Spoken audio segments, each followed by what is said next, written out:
అందరికీ నమస్కారం అండి. తెలంగాణ రాష్ట్ర ప్రభుత్వ ఉద్యోగులకు సంబంధించి ప్రధానంగా 28 పెండింగ్ సమస్యలను అయితే పరిష్కరించాలని చెప్పేసి ఇంపార్టెంట్ అప్డేట్ అయితే రావడం జరిగిందండి.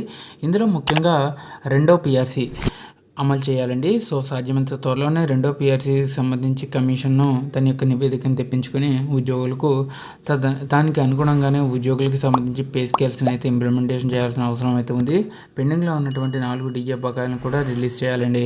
సో రాష్ట్రంలో ఉద్యోగులకు సంబంధించి 28 సమస్యలను వెంటనే పరిష్కరించాలని టీఎన్జీఓ తీర్మానించిందండి. టీఎన్జీఓ కేంద్ర సంఘం కార్యాలయంలో కార్యవర్గ సమావేశం బుధవారం నిర్వహించారు. 5 డిఏలను మంజూరు చేయాలని, రెండో పిఆర్సీ నివేదికను అమలు చేయాలని, ఆరోగ్య పథకాన్ని అమల్లోకి తీసుకురావాలని, ఈ నెలలోనే అన్ని విభాగాల్లో డిపిసిని నిర్వహించి అర్హులకు ప్రమోషన్స్ అయితే కల్పించాలని, అలాగే ఆంధ్రప్రదేశ్ రాష్ట్రంలో పనిచేస్తున్నటువంటి 50 మంది ఉద్యోగులను రాష్ట్రానికి రప్పించాలని తదితర తీర్మానాలను ఏకగ్రీవంగా ఆమోదించారండి.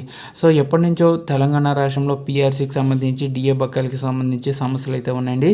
సో కాంగ్రెస్ ప్రభుత్వం వచ్చిన వెంటనే పిఆర్సీని ఆలస్యం చేయకుండా ఇంప్లిమెంటేషన్ చేస్తాము అన్నారు. ఇప్పటికే కొత్త ప్రభుత్వం వచ్చి 1 ఇయర్గా వస్తుంది కాబట్టి త్వరగతిన రెండో పిఆర్సీకి సంబంధించి నిర్ణయం తీసుకోవాలి.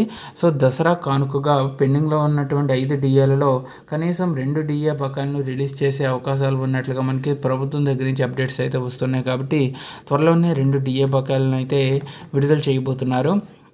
అలాగే ఎప్పటి నుంచో పెండింగ్లో ఉన్నటువంటి పిఆర్సీకి సంబంధించి త్వరగతిన ఒక నిర్ణయానికి రావాలి, ఐఆర్ని అయితే ప్రకటించాలని కూడా కోరుతున్నారు.